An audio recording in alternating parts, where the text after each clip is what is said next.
Well, good evening, everybody. It's a pleasure to be back. George Morgan here at your service. It's PSGL, it's Wednesday night, it's Spain tonight as well. Lots on the table, lots of battling. The title contest is still alive and kicking. And Jack, it's only taken us 10 rounds. We're on the 11th. It's all to play for. Boromant goes on the inside and takes the lead on the final lap of the race. Now it's side by side between Boromant and Warner, but Boromant's got the inside. A guest star here in this phenomenal race. Cameron Dowd looking to take P2 in his very first PSGL F1 PC race. Incredible to say the least. You see that Putin lead. 1.5 seconds. DRS is the name. Welcome, ladies and gentlemen, back to PSGL F3 Round 10 here at Brazil. I am one of your commentators, Alex, and I am joined by my humble co-host and Red Bull #1 fan.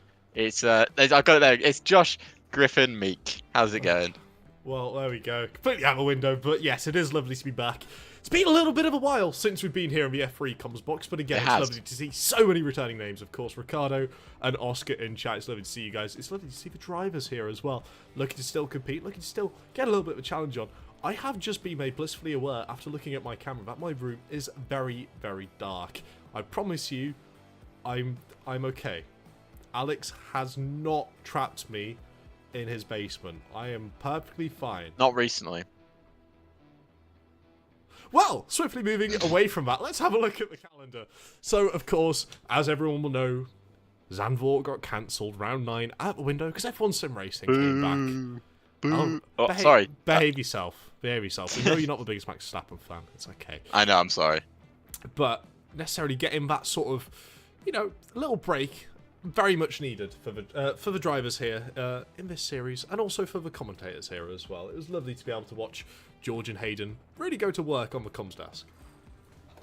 Yeah, it certainly was, and we obviously had that event happen, and now we're back for our for our last stretch of PSGL here of this season, the last of this game cycle, as well as we had the reveal trailer of F1 24 coming up in May. So this will probably be I imagine this will be the last season of this game cycle. I don't know if we'll have another one. I mean, it should hopefully be. But it should hopefully be. Well, and we can hope that next year's game will have less features than this one. Let's not talk about features, because we know there's a fair few around Brazil. Talk about that pit. There certainly is. But, of course, in our absence, we had two beautiful, stellar people, of course, Maki and Max, fill in for us around Azerbaijan. And we ended up getting a very interesting race, didn't we, Alex? Yeah, we certainly did, and thank you for to Maki and Max for filling in for both of us, as we were both unavailable. Josh was busy doing some, I think he was messing with some higher ups in a company, I was literally just at. Okay, right, besides the point. And I was preoccupied. So we are here for another round here in Brazil. But yeah, so the race winner and the podium sitters for last time out, I can tell you the order. So we had Zelenkovic picking up the win in Baku from Ricardo Benzoni, and then Alexander Dimash picking up third place. So an interesting top three that we wouldn't normally see here in F3. And Josh, you appear to have a little friend. Josh has got a little friend. I managed to find someone, of course. Bart, being a big fan of the Sim Racing Centre, one of our brilliant sponsors, and of course, one that you work with very closely, as well as myself. And we've even got a little Bob here to celebrate the beautiful partnership. But we do have to say as well, a very solid, a very happy congratulations to Sim Racing Centre for getting themselves at the ADAC Expo. I mean, that's huge, isn't it? That is huge. It's what you want to see. And of course, big congrats to their first quiz night that went successfully well as well for SRC. Josh took part in the first quiz night on SRC. We'll be running another one very soon when F1 Esports returns during May. I can confirm that is happening. Can we get an ad segment somewhere, just like on the screen here? Yep. Go on, keep shameless plugging your quiz. Go on. But I want to plug. Are you ready to see? So obviously it was my birthday last weekend. Josh sent me a very happy birthday present. Sorry, happy birthday. Didn't send me a present. I sent you something. Yeah, you certainly did. You're just gonna have to wait for it. Right, are we ready to see one of my presents? No. It's an F1 tyre, but as a cushion. I'm just very grateful they decided to write word medium on it. Just in Medium. case you didn't know what a yellow wall tyre would be. Medium. I also have a soft tyre, but I'm currently sitting on it. So, No hard tyre. no hard tyre, unfortunately, no. No surprise for that. Not, Alex doesn't not have any surprised there. hards. Well, nope. let's move swiftly Never. on from that because, you know, a couple little changes have somewhat happened behind the scenes here at PSGL. We've had very, very much hard workers, proper hand to the grindstone, getting some beautiful things set up for each and every single one of you at home. But I feel like we should probably tease it a little bit. So we're not going to show you, we're not going to tell you exactly what that is, but we can give you a little bit of a track guide for what is going to be the Interlagos race. And of course, around the Autodromo Jose Carlos Paulo? I think that's very close to being right. I don't think that's exactly right. I've tried it. I'm not doing it with an accent though. You know, at the end of the day, it is a fantastic circuit. Every single person here should know exactly what this circuit's all about. It's a brilliant track for racing, and I'm very much excited to see what our drivers are really going to be able to somewhat cook up around here, because for me, it's probably the best circuit on the calendar. Ooh. And I don't say that lightly. The best circuit on the calendar? What, on the current calendar? Yes.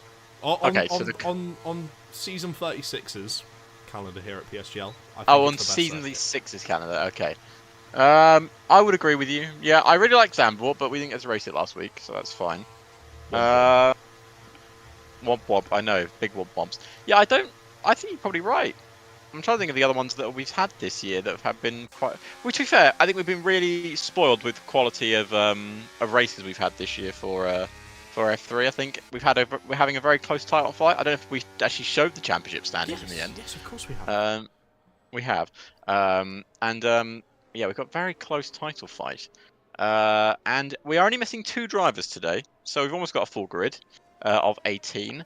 And we have now an 18-minute qualifying session with Mr. Alexander Dimas, who obviously finished 3rd in last week's race, starting the first flying lap here around Brazil, or Interlagos, depending on how you're feeling at the time. Are we calling it Brazil or Interlagos? We need some sort of similarity here, right? Because my heart says Interlagos. I think it's thumbnail Interlagos. And the title say Brazil. Surely we got to make up one here. I'd say, why don't we combine them together and go with Brazilagos. Oh. Bragos. Bragos. There we go. Well, So we're here at Bragos today for the 10th round. And Dimas, going through the first sector of Bragos, that's not too bad of a first sector, to be honest with you, because it's not really too many corners. You've got the center S's at the start, and then just a long back straight. Is it the Retroposta? Am I saying? I think I'm right with that. Absolutely. Oh, I'm just so good at Bragos' circuit corners.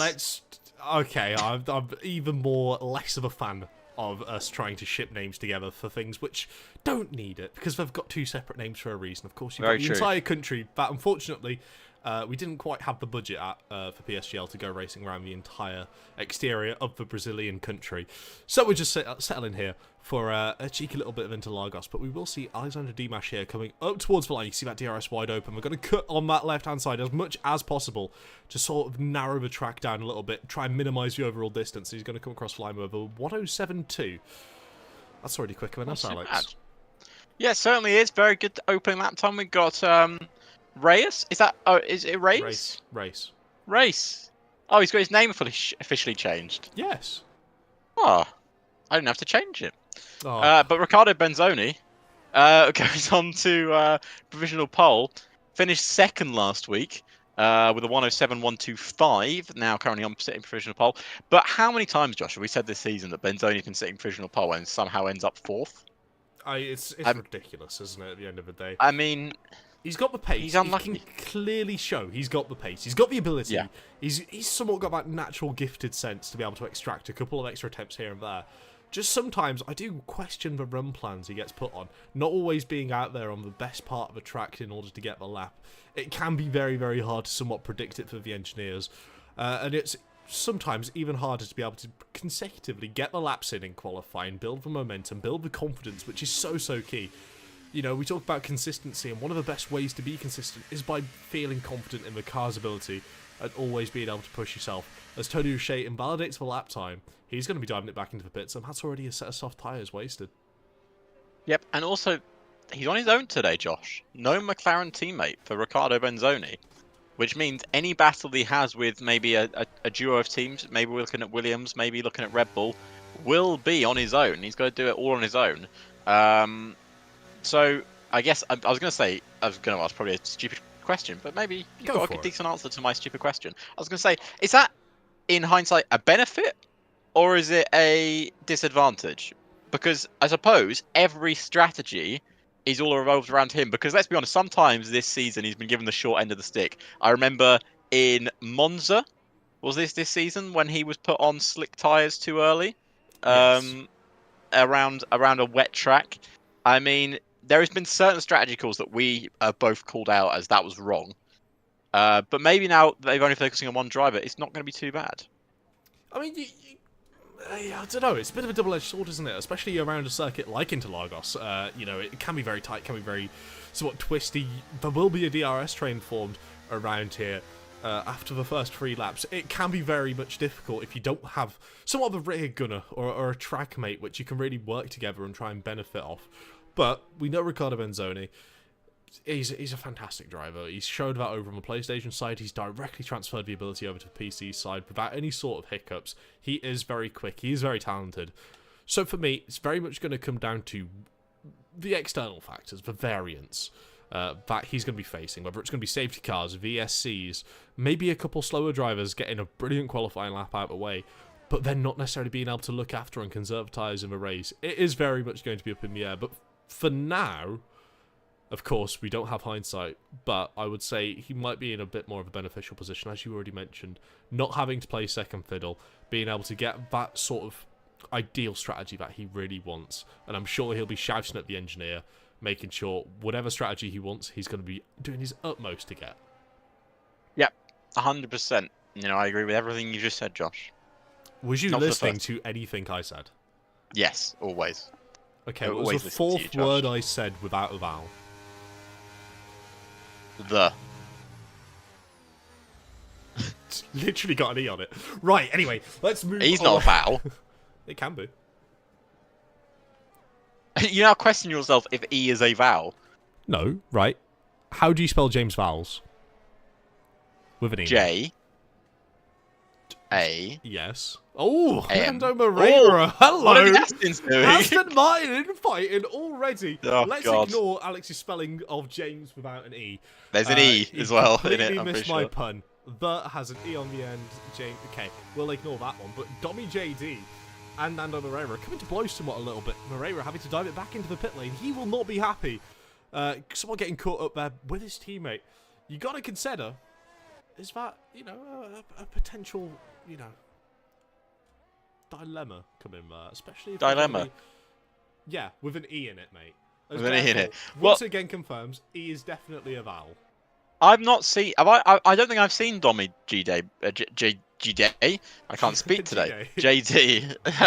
A race before, so I don't know what his relationship is like with Nando Moreno. Well, it's But yeah, it seemed not off to the clearly, great start. clearly not very great. No, not at all. But yeah, Nando Moreno clearly was on a flying lap there and just but Domi is all over the place in the mid section. I can't speak. What's going on today, Josh? You need some vowels, mate. Clearly. I need some vowels. I clearly don't know enough vowels. Maybe I should call James Vowels. Ha!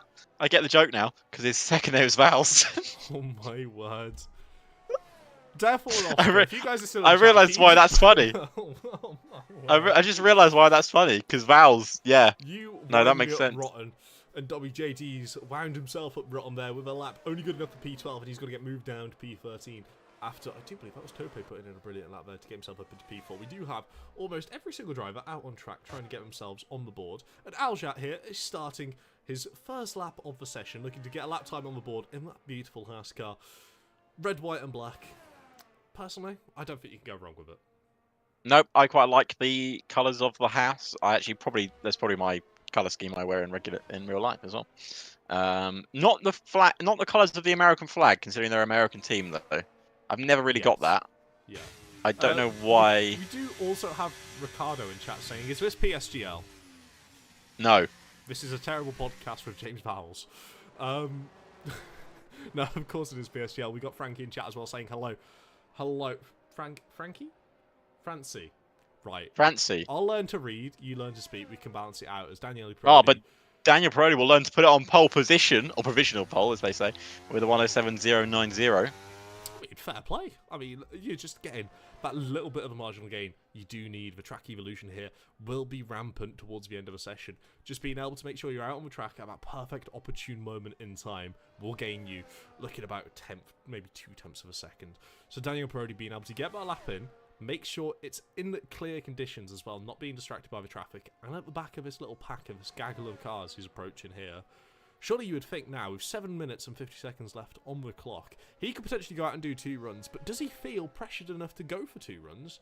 Or does he want to somewhat sit back and think, right, okay, I'll just save it and make sure I can go and do an extra out lap. I can do a little bit more to burn the fuel off, to make the car even more agile, even more flexible, to be able to really send it into that middle sector and go for that very last second lap.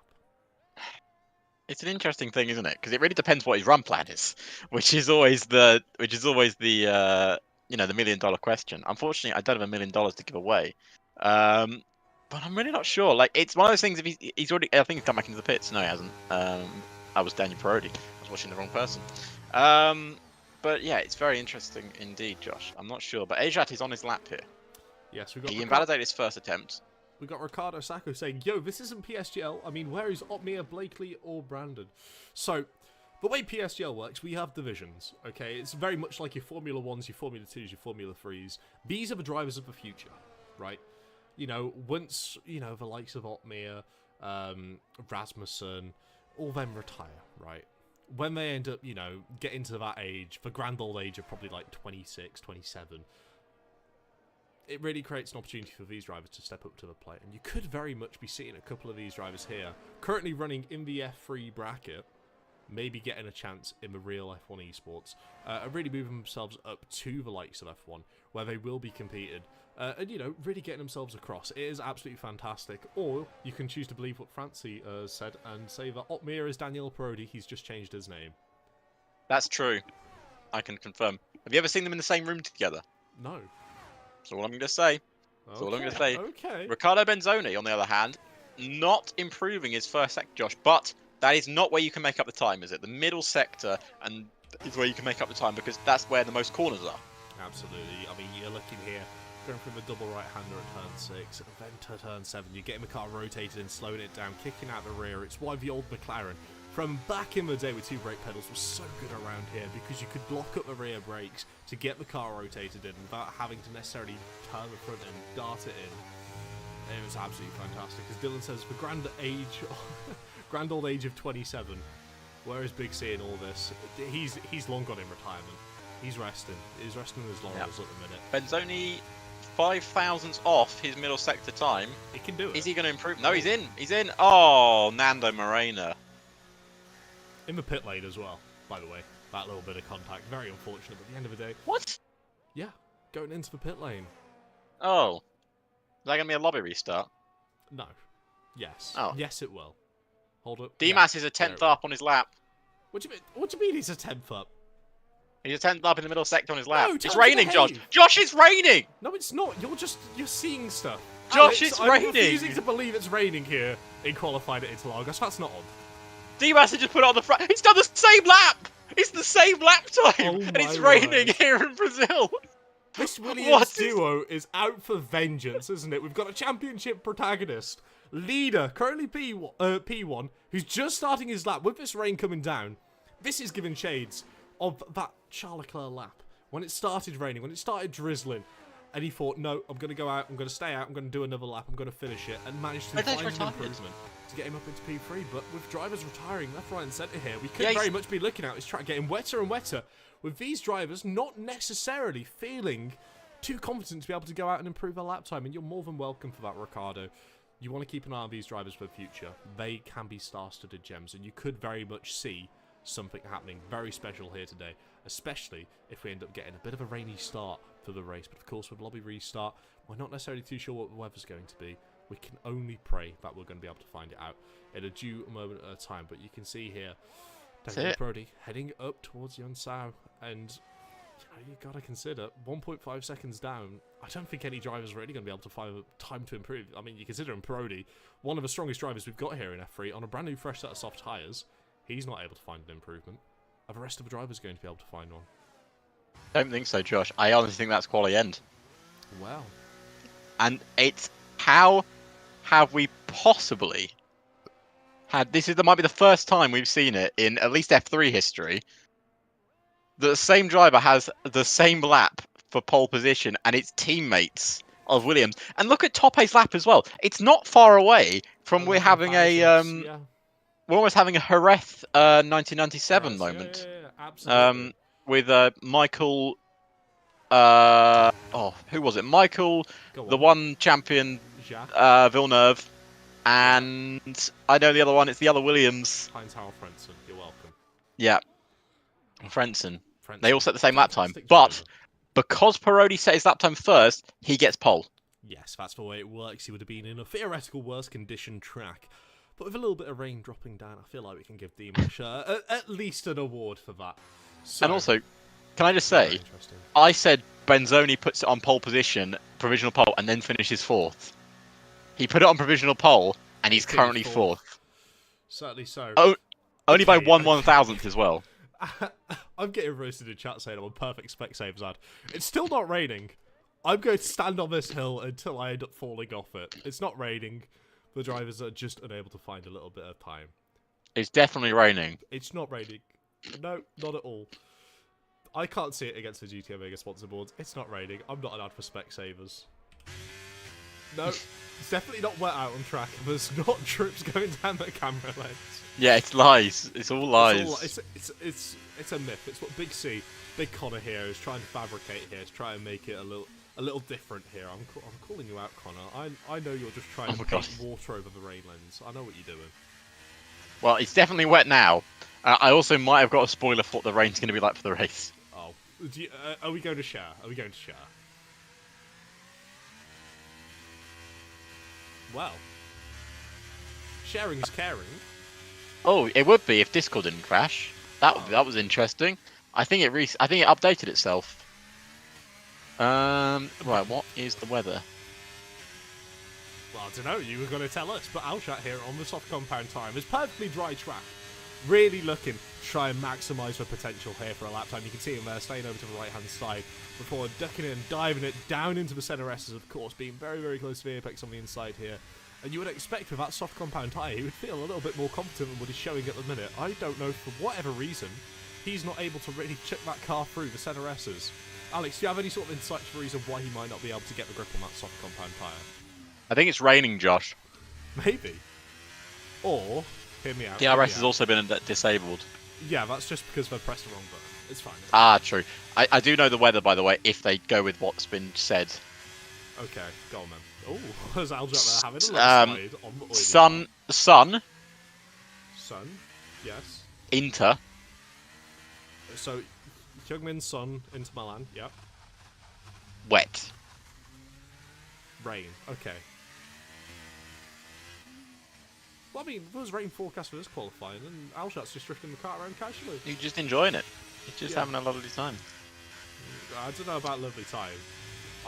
I am getting a little bit worried for his hands here. Especially if a car does have a snap, it can very much hurt if you're on a strong enough wheel. So hopefully he's able to just guide it back into the pit lane here in a safe manner. I hope so. No, he's sticking out to finish his lap, despite being. I think he might improve. Oh. I did that in Belgian qualifying in another event we did, and I broke my rear wing. Well, I do that in the dry, so for me it's still dry. True. Well, there is your final grid order for Brazil. It's Daniel Parodi on pole position from their teammate Alexander Dimas, both with a 107.090. And then 11,000th behind is Toppy. And then Benzoni, Rosenberg, Robert Adler, Zelenkovic, Labella, Andreas Franco, Bogdan, Thomas, Nando, Dom, Tony Richet, Ajat, and Modesto Maynor. Once again, not sending a qualifying lap because he doesn't like qualifying. It's fair enough. As a reserve, you're not obliged to go do qualifying. If you want to start from back of the grid, feel a little bit confident, you can absolutely go for it. But you got to say, with those lap times up at the front, it is absolutely fantastic to see the drivers so confident. You know, especially knowing It's ridiculously that the close. rain was coming as well. Being able to push to that level and that extent to be able to somewhat, you know, potentially even set PBs, though. We'll have to have a little word with the drivers to try and find out about that. But in the meantime, Alex, are you comfortable? I certainly am, Josh. Oh, could you give us a bit of insight to why you might be so comfortable? Well, I'm so comfortable because, as you can see right here, I have a GTO Mega gaming chair. Yes. You can't see Josh's name because it's in the darkness, but you can see mine. And this was lovely supplied by GTO Mega. Myself. There you go. And we have a lovely sponsorship with them. And you can get yourself today a GTO Mega gaming chair. Now, if you want to know more information, check out this ad that Josh will play right now. Absolutely. PSGL at checkout to get yourself a cheeky little discount.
Back to us. I need to turn the light down. It's way too bright. Okay, there we go. Back to Dark Miserable. I'm not actually a ghost. I do have some sort of colour to my skin. I am not just a white sheet. Only just. Barely, but I'm still counting it. Yeah. So, now we sit here patiently and wait for this lobby restart. We're just going to sit in silence while the lobby... No, yep.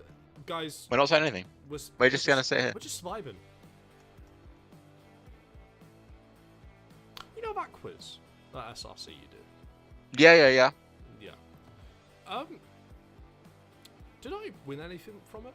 Out of curiosity? I think you won a setup. I think I won 3 if I'm not mistaken, right? I think you did win 3 setups, yes. Interesting. I wonder what you could do with those 3 setups. Potential. There's potential. Maybe for next week, we'll have a live giveaway in what will undoubtedly be a restart period. So this period next week, if we do have one, could potentially do a giveaway. If not, the end of the stream. Yes. I'm more than happy to do that. It's not as if I race on the game. I'm too quick. I don't need it. You don't need them. That's what I say in the wall at turn 1. Yes. Exactly. Exactamundo. Or okie dokie, as it's my new phrase from the fantastic. Right, you're calling everyone Mister. You're saying okie dokie. What's got into you? Have you not heard the new quote from the fantastic TV show Fallout on Amazon Prime? Hey, I'm not sponsored, by the way. I just thought I'd mention it. Oh dear. It's very good. Easy apping again. Next thing you know, you'll be saying you're going to get out of book. Dylan says, Josh, what's with the bias on the t-shirt? Yeah, you know, Josh is... Josh is... I got to say to everyone that Josh is a massive Red Bull fan, and he has been since day 1. I mean, you know, it's one of those things that he cries every time Red Bull don't win. Right, let's move and I think it's outrageous, really. Let's move swiftly. I mean, I don't even know who that is. Here. Who is that guy? I don't even know who that guy is. I don't know. Or that one. Why do you have 2 posters of the same driver? I don't know. Well, I've got that one, which is Albon, but he doesn't actually drive for Red Bull anymore. Right. Okay. Besides the point. Right. Let's move on away from Red Bull, and let's talk about what could potentially happen in this race. Because of course, with the forecast being set as you are, dries, inters, wets. Yep. What are the likelihoods that the drivers are going to want to stay on that dry setup, especially knowing towards the end of the race they could find themselves in a very good position, but I find it very, very difficult to drive?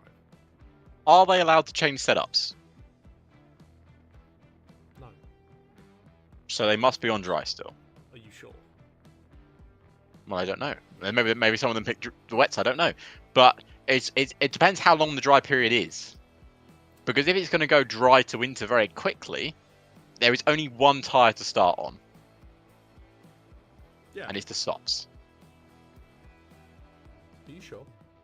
Well, it depends how long the dry period is. If it's 5 laps or 10 laps, the softs should start because you get the launch off the line, and then you're ahead of everyone. Then the wets come, the inters come, bish bosh bash, you win the race. I'll go to devil's advocate here, right? Always are. Oh, Josh, actually on topic in commentator's corner, and yes, they can change setups. Talking about the race for once. Yeah, I know, believe it or not, I'm not talking about how many hamsters it takes to power a Formula 1 car, an entire circuit, a NASCAR, or an Indy car. But how many hamsters would it take to power an F1 car? 800. Running. Is it 800? Yeah, running consecutively at the same time in the back of the engine. Okay. There you go, everyone. And it's So if you have a pet hamster at home, just get more. just get more, and then, once you've got 800 of them, you can power an F1 car. Yes, but before Dylan got us horribly sidetracked there, I'm not taking that one there. So, I'm going to play devil's advocate. You start on the mediums. You stay in the DRS train while it's active, right?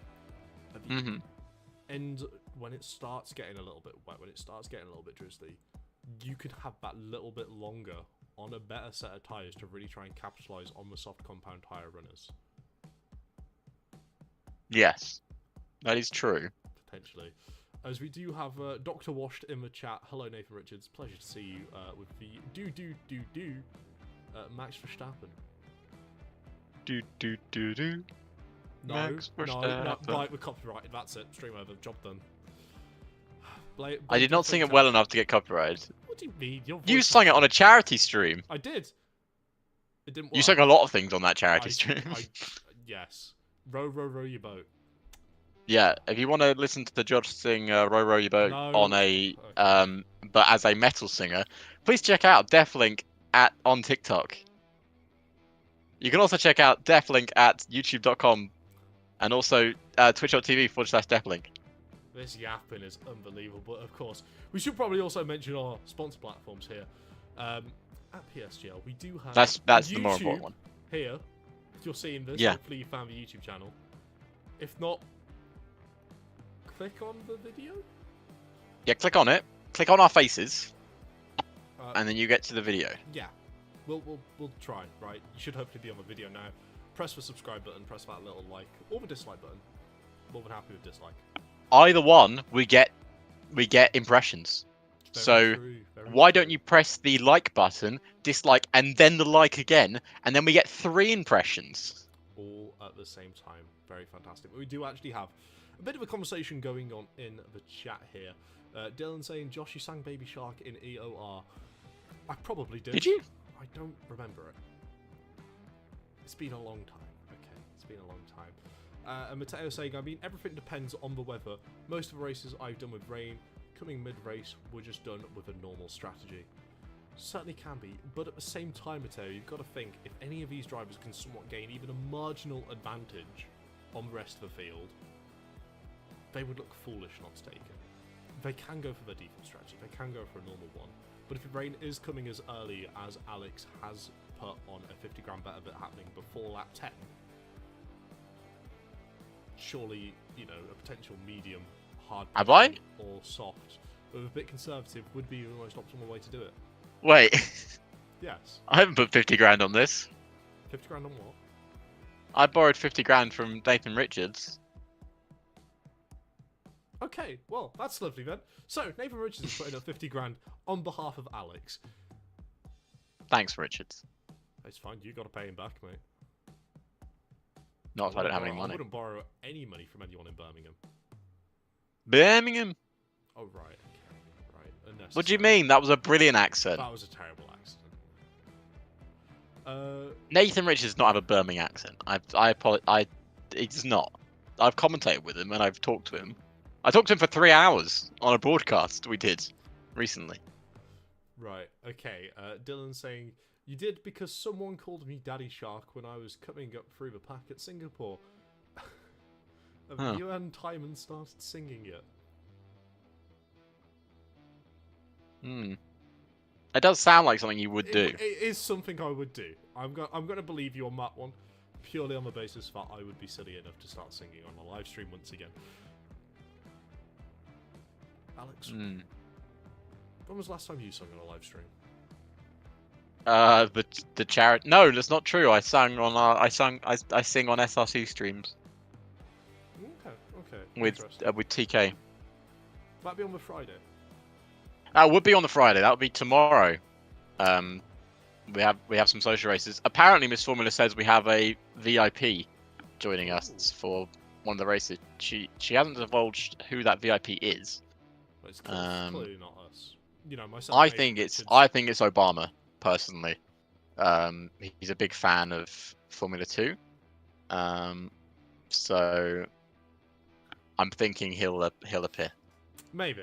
I mean, at the end of the day, you never really know. But of course, we do have the E-Series broadcast again tomorrow, which I'm sure I'll see the majority of you like coming back in, having a beautiful time in the chat, having a bit of a meme. You're on that. I'm on. Do you do that? And I'm with Nathan Richards, the Brummie himself. With the Birmingham-born Nathan Richards. Yes, the one and only Peaky Blinder. Peaky Blinder. Yeah, it's the reason. Yeah, why that one. I got the shirt out of the way today, so we don't clash tomorrow when he inevitably wears a Red Bull shirt as well. Can you do Peaky Blinder for us? No, because there's a swear word in it. Swear words are no-no. We don't. You can't swear on this channel.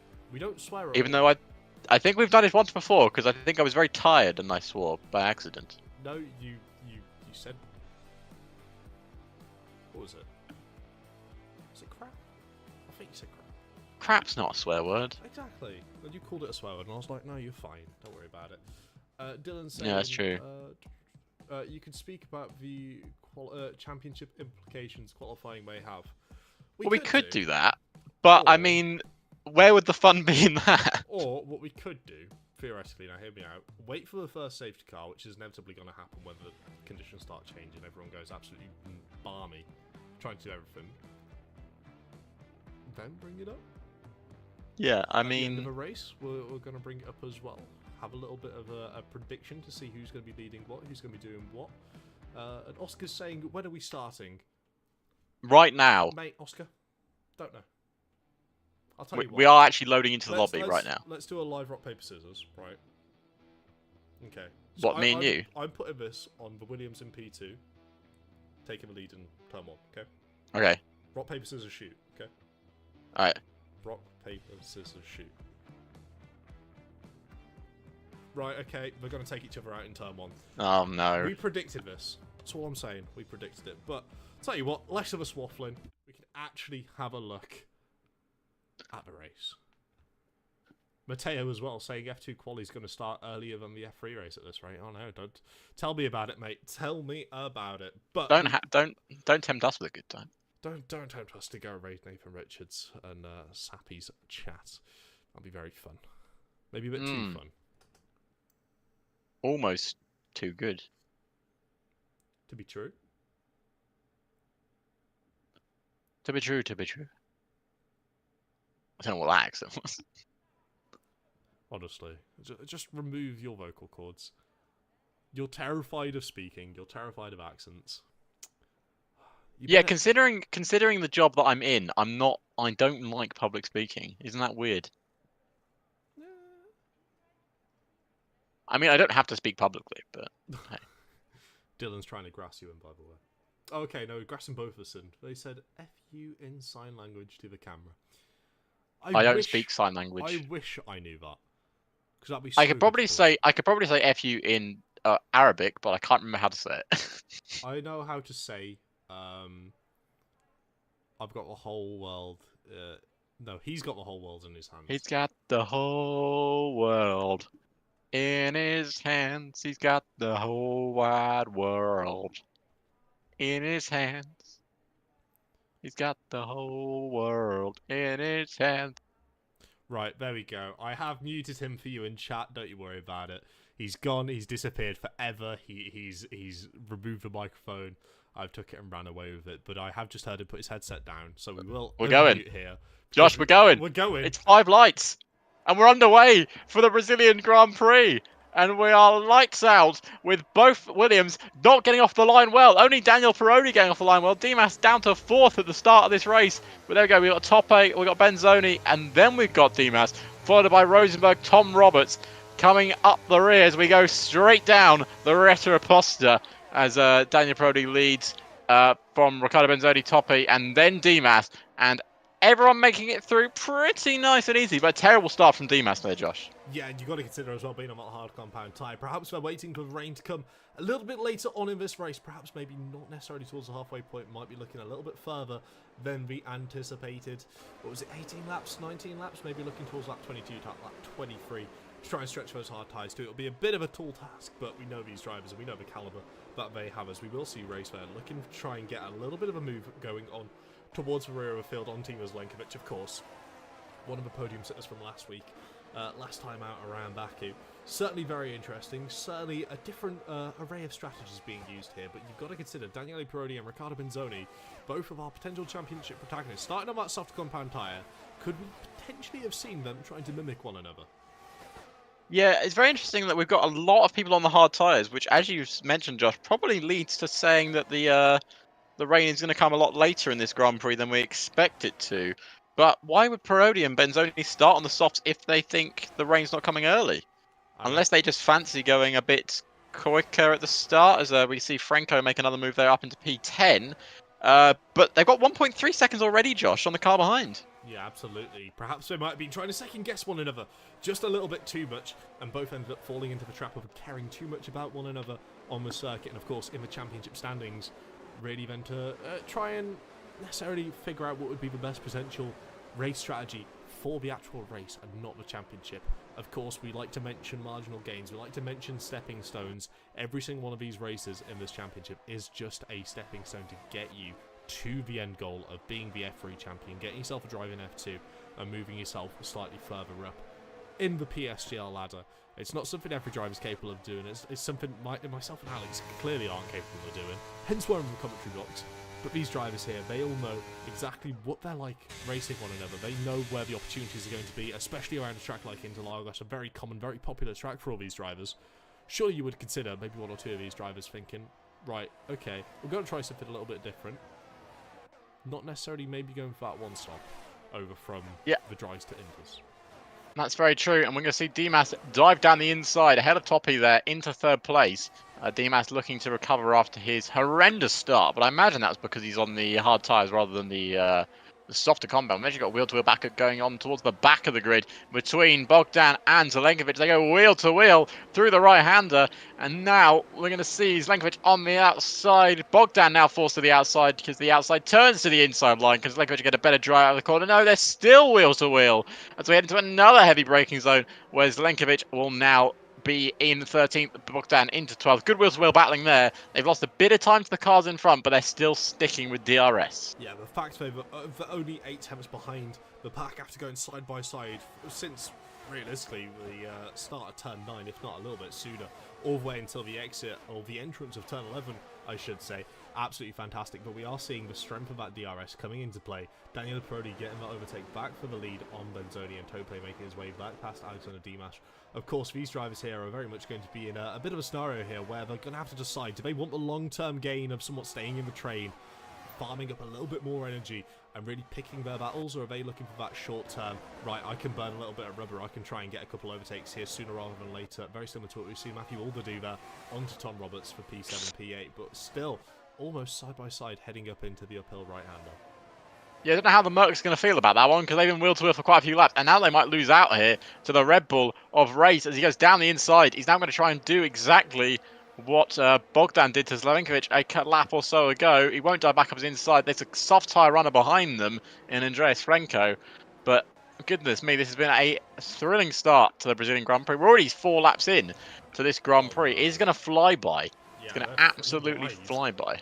They were 3 wide heading through Bergulo there before trying to challenge themselves, heading through Jinsao. A little bit of contact there, which is going to give Aljat the great opportunity to breeze himself back past Bogdan Moldovan and Modesto Mena. Of course, Mena filling in that reserve seat at the moment, looking to really try and be able to make a stamp and a claim to really be able to try and push himself to that full-time position here in F3. And so far, what we've seen of him, you know, outside of this race has been very, very solid, but he just needs another solid result here to really be able to try and compile, you know, that repertoire and that ability to really be able to say, right, I'm good enough, I deserve to be here, I'm quick enough to stay up here. Certainly going to be very, very interesting to see. Something else I'm going to be paying very close attention to is that delta gap between Tope and Daniele Pirodi. Sticking towards that 3-second mark now, but I can imagine that coming down in the next couple laps. Because these soft tyres around here, they go very, very quick.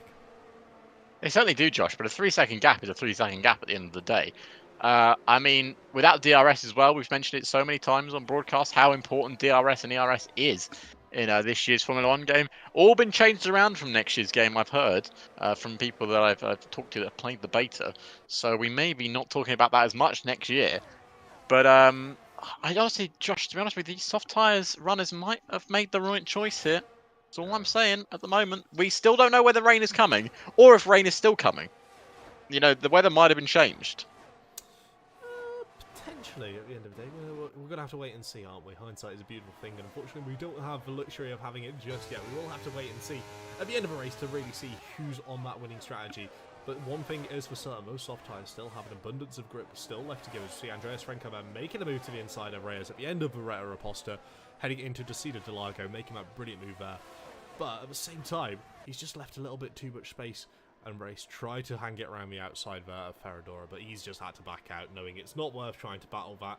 He could just sit in behind here and kind of watch Franco and understand where he's able to pick up the time on the likes of Tom Robertson and Alder, what sort of lines he's taken to seize that opportunity using the DRS to really try and propel himself forward with Andreas Franco until those soft tyres will eventually give out. But for now, as mentioned, they're still looking pretty strong.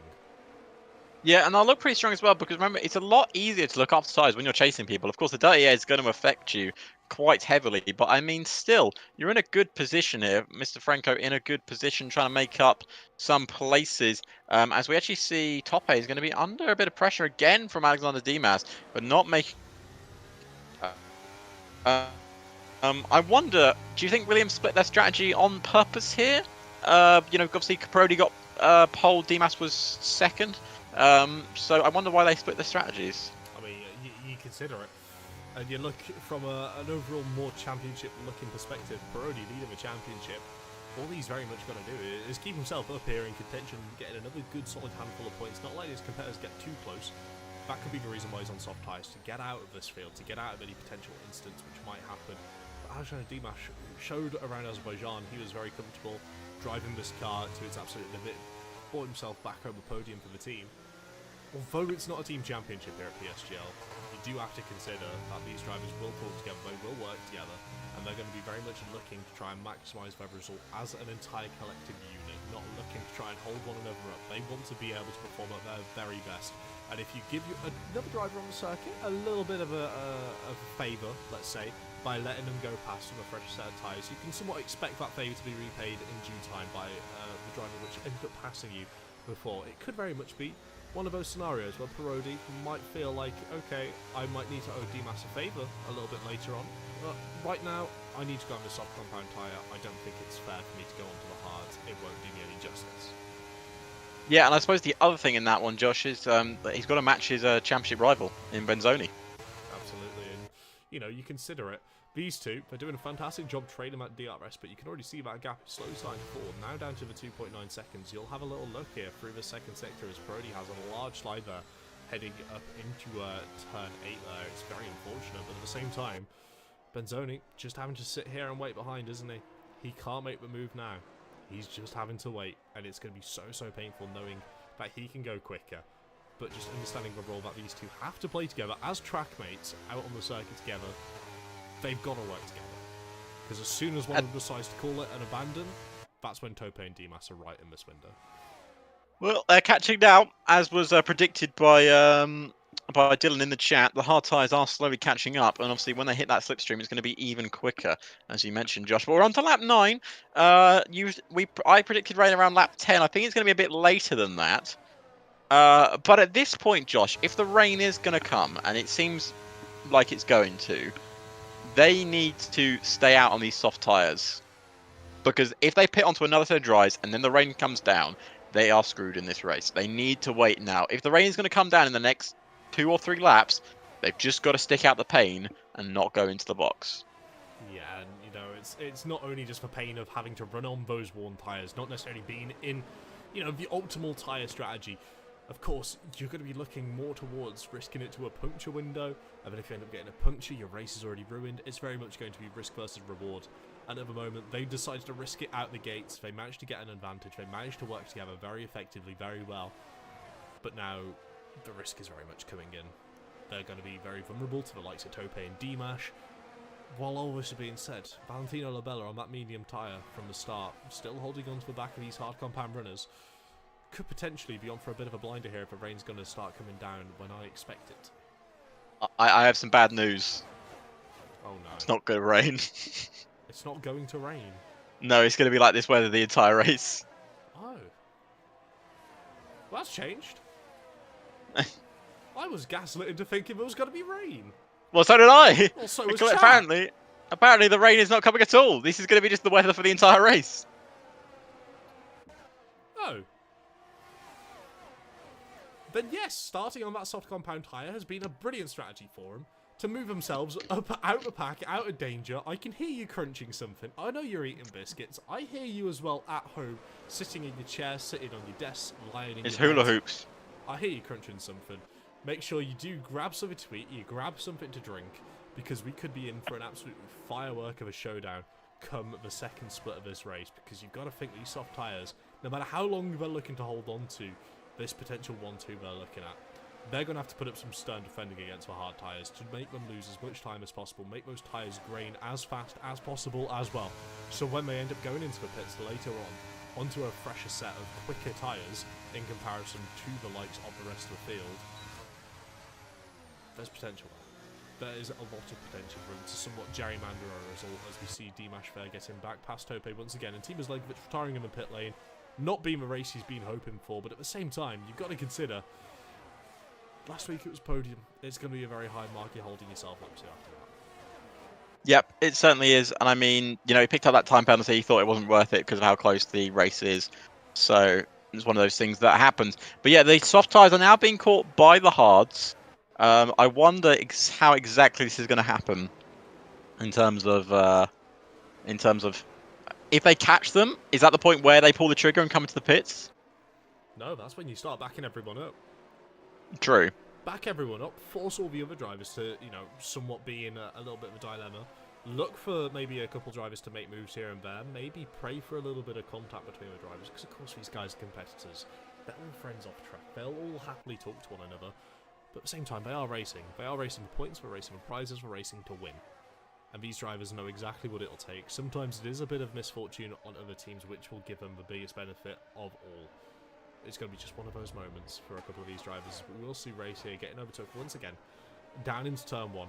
Now down into P13. It's not been the sort of race was looking for. No, not at all, really. It's not going fantastic at the moment. But the soft tyres are still holding here. And I wonder do you think Dimas is going to play a bit of the team game? Of course, I know say it's not a team championship, but clearly there is teamwork going on between the two drivers.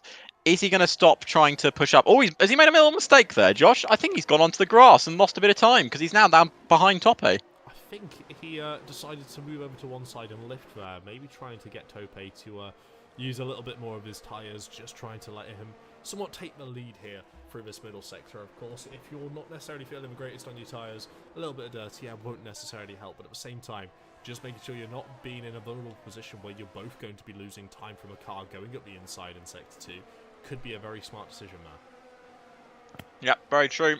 Very true indeed. This is why I'm not a racer. Well, I am, but not a good racer. Yeah, I was about to say. I mean, even I can beat you sometimes. But on some very, very rare occasions, I'll be quite honest. So I'm not sure how much I believe there will be rain. There won't be rain at this point. I don't trust your measurements. I'm not sure where you found this information from, but I'm not necessarily trusting it all too much. Could be having a little bit of a jest, having a little bit of a gimmick, because it does look like it is getting slightly darker out on the circuit here, as we are seeing Apparently, drivers going side by Mateus says side. they've put rain in the last slot of custom weather. Again, I'm not sure. We don't know. I don't know. We've got conflicting reports here. But no, I will say, Dylan, you are correct. Race was P8 4 laps ago. Fell down the order a little bit. He could be on his way to F1 Esports. Carlson, you never know. Anything can happen. Next year's his year. But this race certainly isn't looking like it will be. Down in P13, a little bit defeated, a little bit beaten down there. Racing with Modesto Mena, looking to try and get that move sorted for P13. What's Race got to do to really try and bring himself back into a good point scoring position here? Try something a bit different. I mean, you know, he's on those hard tyres. There's not really a lot he can do unless he pits early and goes for the undercut. Everyone's so close together, so I'm not really sure exactly how this is going to go down. But, I mean, he's got to try something a bit different now. Maybe go for, say, the medium tyres. Mateo got told by an engineer. So, unless he's been lied to, it's right. Now, do we trust the mystery engineer? That's the question. That is true. I don't think we do. I feel like we stick it out here. But it is only fair that we give you guys a little bit of warning, because we know a lot of you are here for the community aspect, and a lot of you will have different drivers and different splits. But now is the time that the F4 and F2 stream will be starting up. So if you are here to support one of their drivers, feel free to go over there, pop up, say hello, say we sent you. And, well, overall, hopefully you enjoy the race just as much as this one we've got here at the minute, because these soft tyres are still looking to be somewhat working. And I say somewhat working because they're still on the car, they're just not giving out the pace they're necessarily looking for, because Tope is now caught up to the DRS zone, and he will be looking to try and activate it, coming all the way down here, down the start-finish straight into the center S's. A little bit too far back to make the move now, but maybe for the Decino Delago, there's a chance. Yeah, there's always that chance. It's very tricky because they've both still got DRS, Josh, and I think, you know, obviously they don't want to reveal ERS, but they're all very similar ERS at the moment, and I wouldn't say it's running low. Well, you never know at the end of the day. We're going to see how much he's going to be able to necessarily gain through that middle sector on a better set of tyres. And we do see Alder and Valentino Labella having a little bit of a battle there, showing that those mediums aren't necessarily looking to be in the best shape either. Alder certainly looking to compile the pressure on, and with his Mercedes teammate behind him, somewhat being a bit of a rear gunner to the rest of the hard runners, we could potentially see a brilliant masterclass bit of work here from Alder and Tom Roberts to really try and move themselves up the standings, both individually and together as a constructor as well. Can be very exciting, can be very interesting. I, for one, cannot wait to see how this race is going to unfold. It's been very much like a chess match.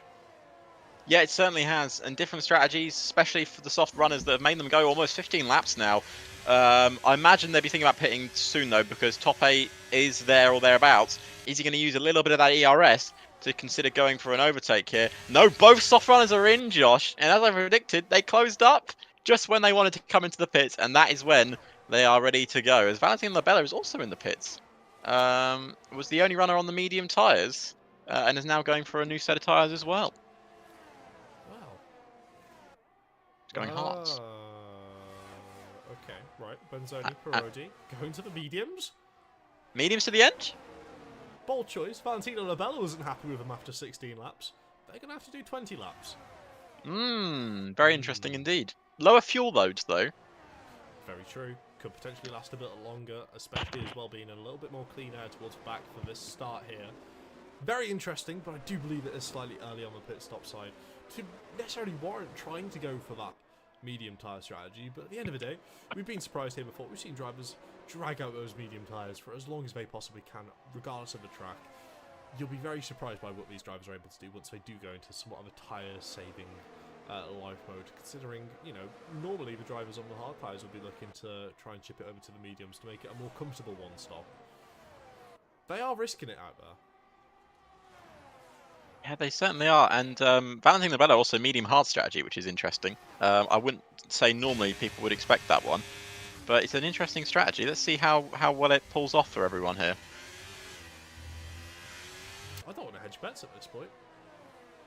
No hedge betting. It's not often I'm absolutely speechless, but I am very much speechless here because I'm not necessarily too sure what we can expect to see as Bogdan Moldovan dives into the pits here from the hard compound tie, going over to the mediums. Right, this race is just getting weirder and weirder. It's very strange, Josh. Very strange. I mean, even Dylan's a bit confused in chat as well. Of course, one of the penultimate, one of the very, very best drivers on this game. Of course, part of the Ferrari boys, saying they're just going to get caught. It's early. Lifeboat as well saying, why are they pitting so early? I'm not sure. The only thing I can imagine now, Josh, the only thing I can imagine now is there is a thought of rain coming later, which would mean that maybe they're expecting the rain to come down a point where it's not ready for inters, but it's not easy enough to overtake. And maybe they're hoping the rain will put everyone off. But if they're going to be on older tyres, again, that seems like a bit of a risk. Franco's only just pit now, and he was on the softs with the other guys. Yeah, you've got to consider as well. That's putting quite a large gamble on Priority fastest lap. Rain, right? Because, hear me out, we know what the rain's like in this game. You can put it on the last square in a custom. I'm sure most of you would have played career mode, done online races, whatever, right? You could put it for the last 2 squares, and you'd be very, very fortunate to get actual wet weather racing on the last lap of a race. But rain doesn't like to come down, and it loves to disappear off the track as well. Yeah. It is a big gamble, but if it does somewhat start raining around lap 30, lap 31, even then, is it still worth diving it into the pits for a fresh set of intermediate tyres? Because I don't think so. No, I have no idea. It really depends, doesn't it? It's a weird one. This has been a very strange race. As Bogdan picks up another 3-second time penalty. Obviously, we're yellow flagging sector 1. That is for Domi, who's retired from this race. None of the hard tyres in yet. I imagine they're going to be in, what, lap 20, 22? Well, unless you turn Roche, lap 18 is the lap for you, diving into bits off that hard compound tyre. Presumably, if you're thinking, around lap 22, they would just go onto a set of softs and run it until the intercondition, surely. That would be interesting. Very interesting indeed. I'm not sure, Josh. I'm not sure at this point.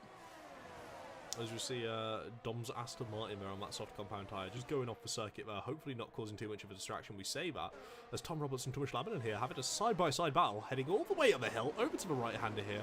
You would surely think Tom Roberts is going to have the goal to squeeze out the Ferrari car, heading back over to the left. Brilliant stuff there from Tom to defend the position. But you got to consider, everything which has happened so far, this is all theoretical for the rain.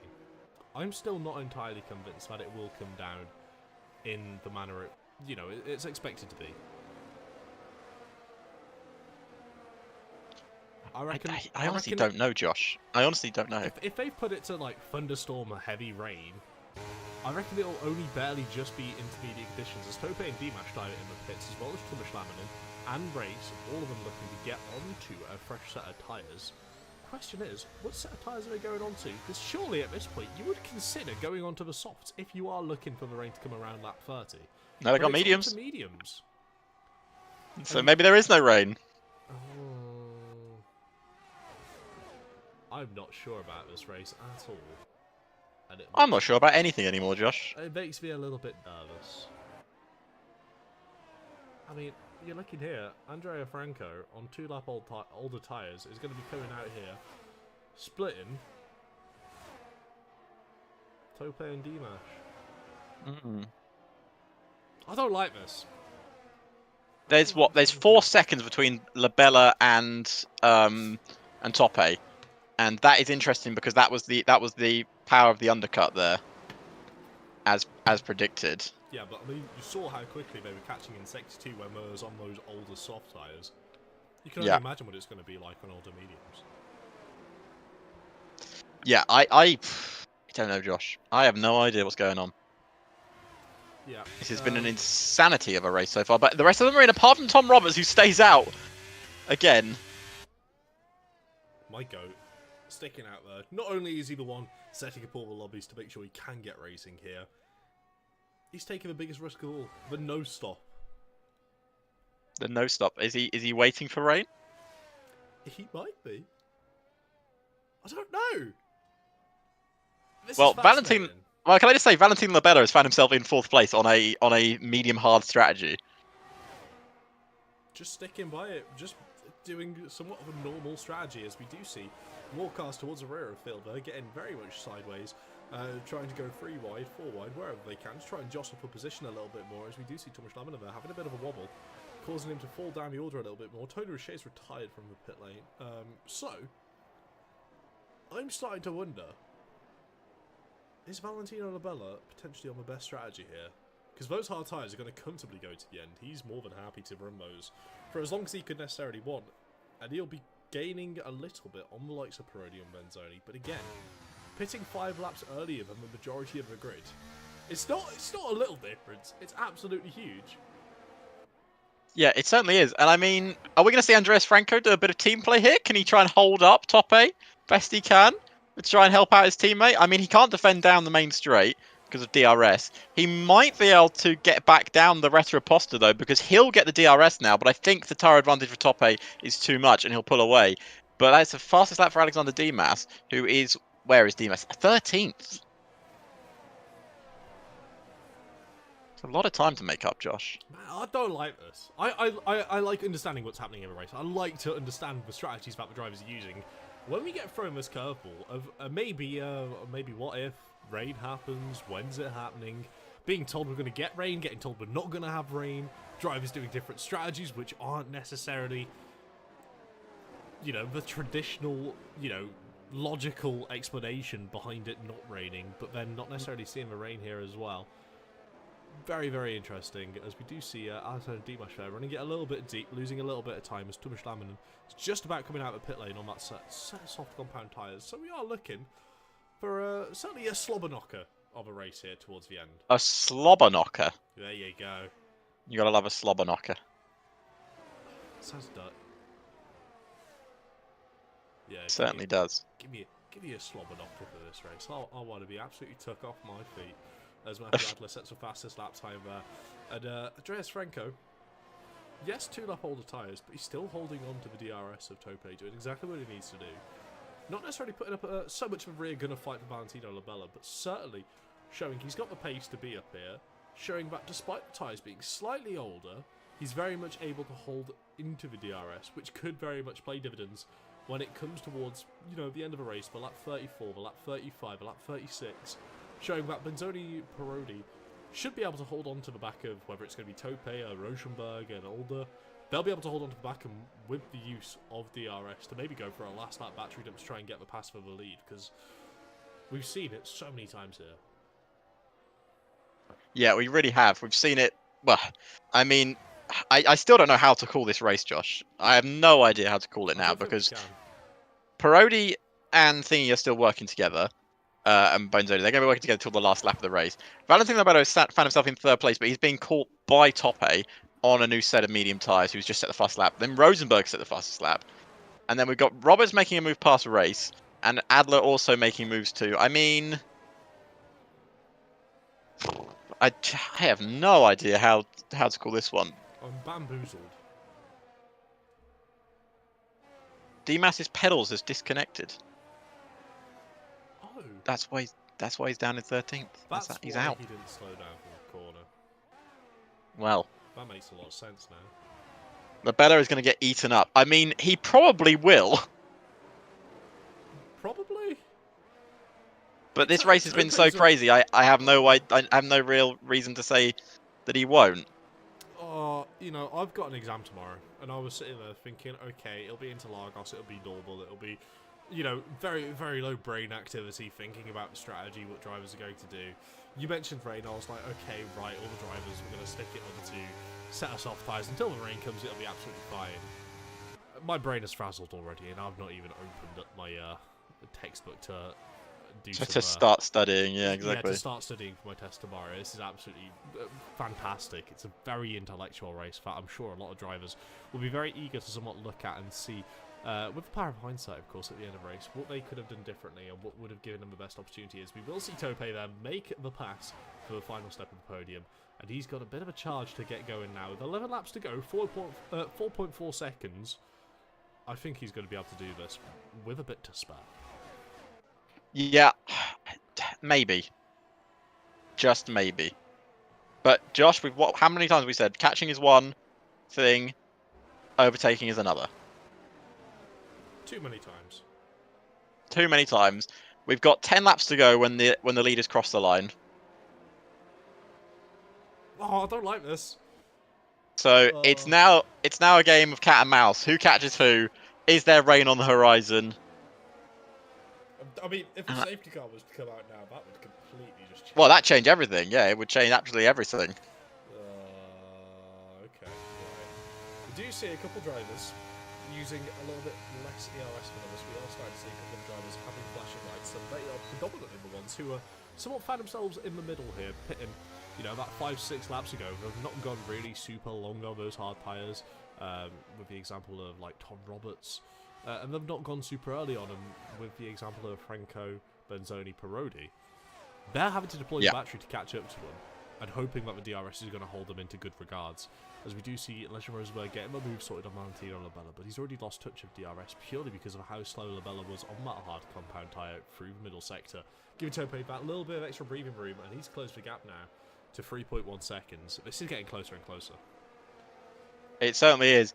And yeah, I was going to say, the guys are saying this correctly in chat, that the front two have a lot more ERS than the others because, of course, they haven't needed to use it. They've been saving due to the fact that they've just been sitting in each other's DRS for the last, 20 or so laps. So they haven't needed to worry about, ERS. I think Parodi's used a little bit more than Benzoni has, but Toppy's used a lot more, and Rosenberg, I can tell you, has used a lot more. This is fascinating. I'm so glad I'm not an engineer for moments like these. I'm so glad. So, yes.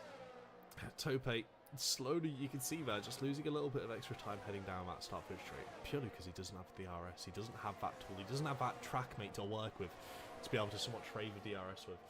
To be able to gain himself an advantage. We will see Matthew Alderberg catch up to the back of Legend Rosenberg. You can see that red light flashing on the Red Bull, indicating he's low on battery. His engine won't be at peak performance. It will be in somewhat of an engine recovery reserve mode, trying to harvest more than it will deploy, giving him a brilliant opportunity. As apparently, I'm getting chucked around Discord rooms at the minute. I'm not exactly too sure what's happening. You just got disconnected from the Discord chat, but now you're back, so... Oh, that's brilliant. We'd love to see that. We'd love it when Discord servers work, especially in the middle of a very technical, very tactical race that these drivers are all running. Yes, certainly so. And we are on the closing stretch of that tactical race, Josh. Closing stretch indeed. I don't think we are. I think this is the body. This is the body of the book. Because we know that last chapter is going to be pages long.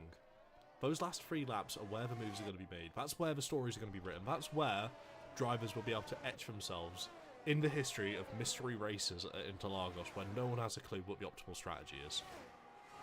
Yeah, and also yeah, Adler's also closing in as well. Adler's just past Rosenberg for fourth place. It's Alder. It's never been Adler. Sorry, Alder. It's not Adler. We keep going back to Adler. Okay. It's Alder. I made a promise to Matthew. It's Matthew Alder. It's Alder.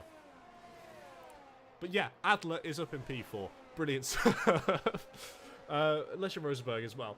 Just showing how effective that ERS is, and when you don't have it, it's very much like fighting with a hand tied behind your back. It really is. I mean, I love this race. This has been fantastic. It's been a really good race. I mean, it's been different. Not for the reasons we thought. Not for the action on track. It's been a little bit dismal. We've seen a couple good overtakes, but other than that, it's been somewhat of a lackluster race on track. But with this, threat of looming rain, with the different strategies being used, if you're somewhat of a tactician, you don't mind the Monaco Grand Prix, this will be a race directly up your alley. Yeah, exactly. It's one of those things that it's been more tactical than anything else, which is what we've really enjoyed.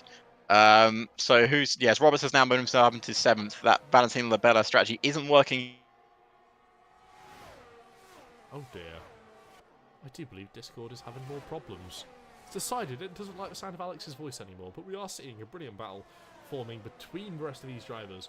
All of them, Constantine are in up, somewhat juggling positions between themselves, doing a very fantastic job, as Daniele Parodi here is 2 tenths off the back of Benzoni, once again showing, regardless of what these two do, they're basically inseparable from one another, especially in that middle sector. It's, absolutely fantastic. watching them somewhat negotiate themselves around the circuit in such an effective manner. Am I back? You are back, Josh. Welcome back, sir. Oh, brilliant. Lovely. I love it when technology works. Isn't it great? When it doesn't, it's not the best. I mean, technology literally powers our entire life. That's not true. Well, mind you, yeah, it did. It printed the book I'm reading. It's very true.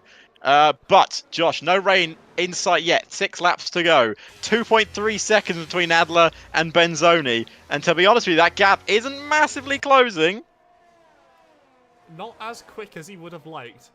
Alder gets him a move sorted on Tope as well. Even more importantly, hopefully going to be able to deploy a little bit of battery to try and catch up to the rest of the pack. But so far, you would have considered Daniele Pironi and Benzoni still to be in the driving seat of what's happening in this race. 2.3 seconds. They could very much have found themselves an alternate strategy, which has worked an absolute charm here. From the soft over to the mediums, but there still is a long way to go in this race. 6 laps might not seem like a lot. Yes, it's only 7-8 minutes, but in terms of the tyre percentages, it's going to be absolutely huge. Matthew Alder is certainly going to be having a charge, especially when those medium tyres are put at the front. And even respectfully behind to the likes of Andreas Franco are really going to start falling even further off the cliff. Yeah, I mean, this has been thoroughly entertaining in terms of strategies. Obviously, yeah, if you want wheel-to-wheel action, I'm sure the other tiers are doing some good racing as well. But keep an eye on this one, because I really think it's going to be a chess match until the end. People are saying they won't catch. I mean, you never know. You never know. It's down to, again, catching is one thing, overtaking is another. But 15-lap-old mediums to 10-lap-old or 11-lap-old mediums is, not really something. It's not really a fair battle. But they seem to have them in that first sector, Josh. It's for DRS trading. It's worked it really is brilliantly. Tope and Alder here seem to be somewhat trying to sort out their own DRS trading efficient manner, but you can see here just not necessarily getting the pace in that middle sector to really hold on to the back of Tope is Alder. It's not exactly mirroring what's happening up in front, because you see Pironi and Benzoni every single lap, they're barely falling out at 0.4 of a second behind one another. They're staying within that 4/10 window, so when it does come up to, the likes of Junsao, they're already right there, ready to swap positions. Yep, so Aja picks up a 3-second time, but not really too important in terms of our battle at the front of the grid. 2 seconds now, the gap between Benzoni and Tope, but 2.2 seconds. You look at that gap that increases down the back straight, Josh, when those two use DRS together. It is absolutely nuts. Again, we talk about the power of ERS and DRS, but I think it's proving its point here this afternoon. Yeah, I mean, you consider that, you've gained 2 temps there, but you've already lost it heading through the center S's. You have to gain another 2 temps down the Retta Raposta, and then it really comes down, about to halfway in that second sector, where you will see these drivers slowly start reeling them in. But you considering that, you've already eliminated the majority of the track distance. All you've got to do is feel a little bit more comfortable, feel a little bit more confident, take some alternate lines to make sure you can get a better exit out of the likes of Junsao. That'll gain you more than 2 temps, and you could even potentially delay their progress even further, because now it is slowly starting to fall. But slowly, I do mean 2 temps, 3 temps there, but you would consider that's going to go back up once again as soon as they hit out of Junsao, being able to get the power down with the DRS wide open again. It could certainly be a nail-biting finish, of course, heading on to lap 33 here, giving us 3 laps of racing still left to go. Yeah, 3 laps of racing, and it's still anyone's race, to be honest with you. And at some point, Josh, Benzoni and Pironi will have to stop doing this with each other, and they're going to have to start doing a bit of battling towards the end of the Grand Prix, because only one of them can win. They're not even on the same team. I mean, what point do they go like, nah, this is the point where we're fine, we're comfortable, let's just have a little bit of a ding-dong before the end of the race?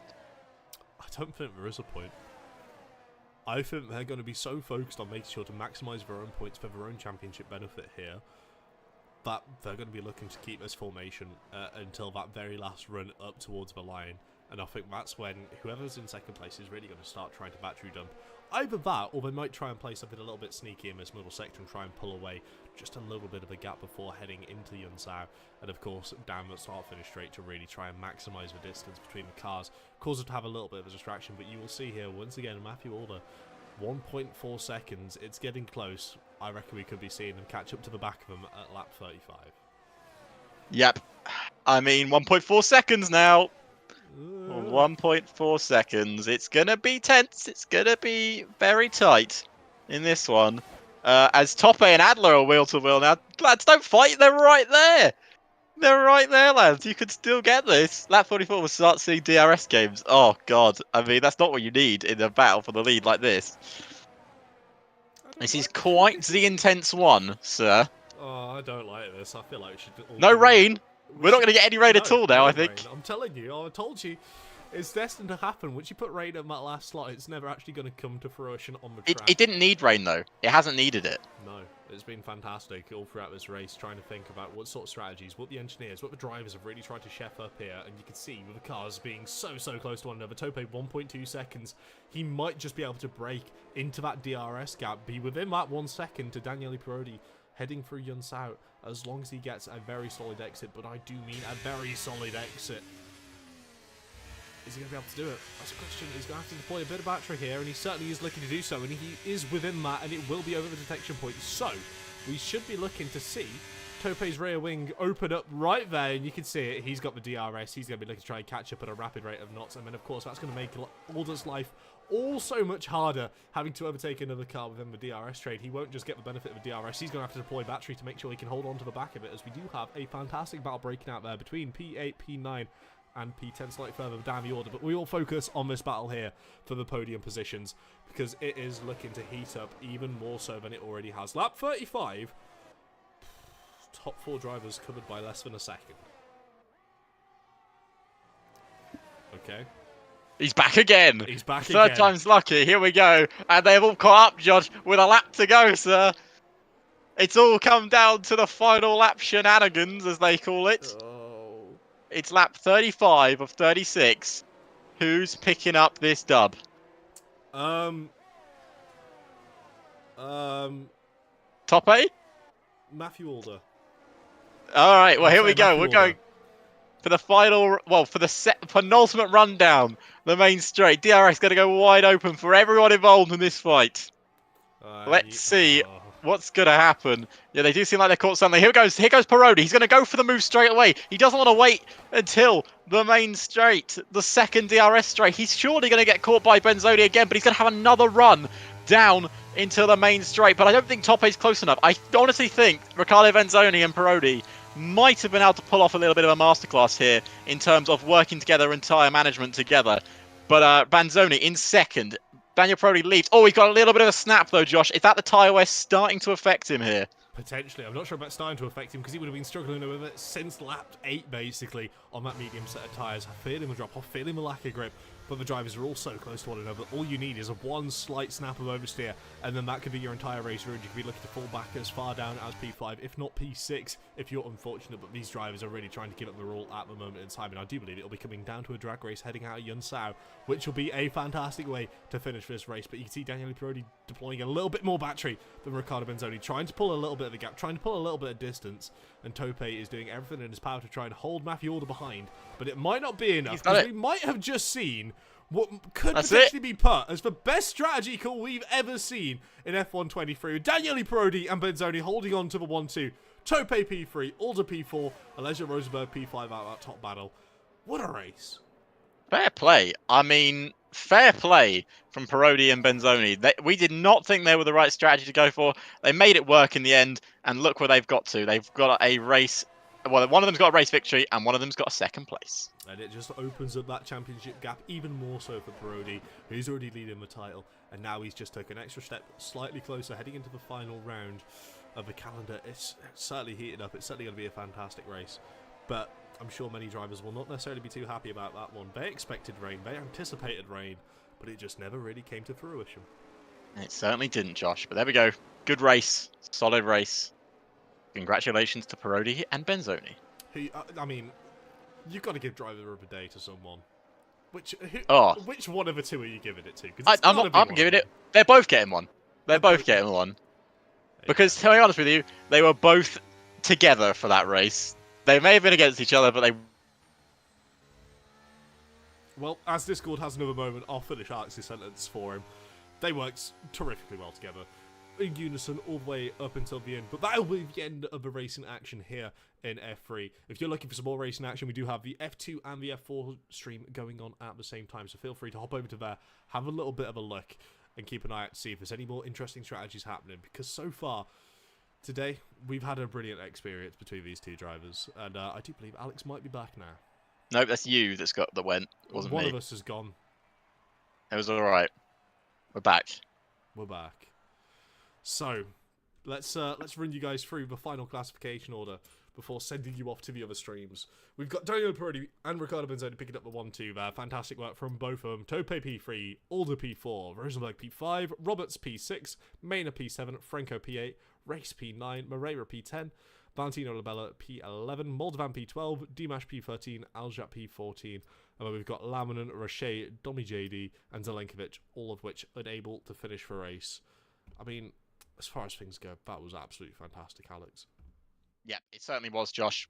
I very much enjoyed that race, and you know, that's what F3 does. It delivers. Of course it does. I mean, it's absolutely fantastic. I can see you're desperately trying to figure out what's happening with Discord at the moment. Bless you. It's very fine. interesting, It'll and be I'm fine. trying to. I've asked Jeeved it. Okay. Ask Jeeves. Jeeves does not know the answer. Well, does Ask Jeeves know where we're going to next? I don't even know where we're going next, We're so going to I doubt. Kota. It's going to be Kota? another brilliant finale. I for love season that track. 36. I know you do. Is it the finale? Is that it? It is. That's it. That's it for season 36. You're gonna crown a world champion, or have we already crowned a world champion? We're going to have to wait to crown a world champion. He's close up at the front. It's going to be very fantastic, very entertaining to watch. But from as far as things go, that'll be it from us today, Alex. Yes, it certainly will, Josh. Ending remarks from what we've just watched there, other than what, how? I mean, it wasn't the most entertaining race in terms of overtakes, but you know, sometimes a race doesn't need overtakes to be entertaining, and I think that tension kept us on toes right into the end. Maybe it had a bit of an anticlimax in the end, let's be honest, but sometimes, you know, a race like that is something we can all enjoy, and I certainly very much enjoyed it.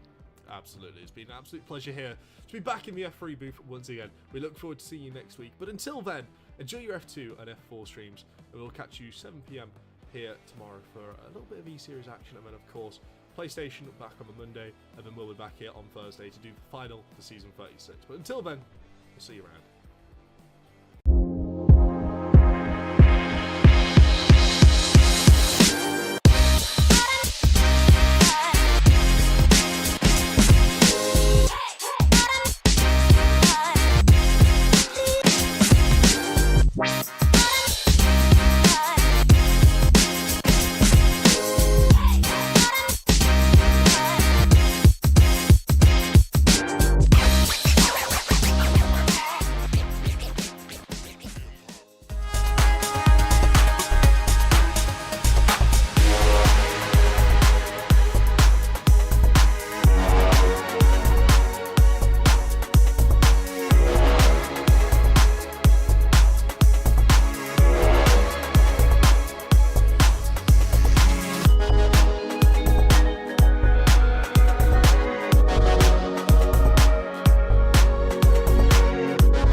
He's got the inside, all here is through, on the left-hand side, hooks the apex, gets on the power nicely, and that is job done. Jarno Walkman